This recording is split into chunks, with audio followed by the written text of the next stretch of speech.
Hello' students, সকলোকে স্বাগতম জনাইছোঁ নতুন এটা ভিডিঅ'। আৰু আজিৰ ভিডিঅ'ত আলোচনা কৰিম তাপপৰজী বিক্ৰিয়া কি আৰু উদাহৰণ আৰু সহনক কিয় তাপপৰজী বিক্ৰিয়া বুলি কোৱা হয়। যি বিক্ৰিয়াত নেকি কি হ'ব, বিক্ৰিয়াজাত পদাৰ্থ উৎপন্ন হোৱাৰ উপৰিও কি হ'ব, তাপৰ উদ্ভৱ হ'ব, তেনে বিক্ৰিয়াক তাপবৰ্জী বিক্ৰিয়া বুলি কোৱা হ'ব। এক কথায় তাপ মানে তাপ আৰু বৰ্জী মানে উদ্ভৱ হোৱা, মানে যি বিক্ৰিয়াত তাপৰ উদ্ভৱ হ'ব তাকে তাপবৰ্জী বিক্ৰিয়া বুলি কোৱা হ'ব।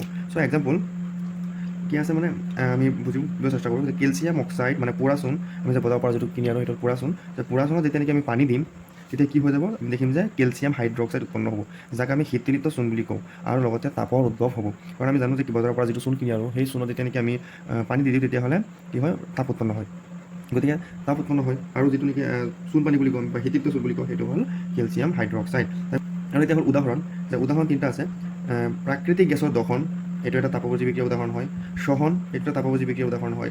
বনস্পতিজাত দ্ৰব্যৰ পাচন সাৰলৈ হোৱা পৰিৱৰ্তন এইটো এটা তাপপৰজী বিক্ৰিয়াৰ উদাহৰণ হয়।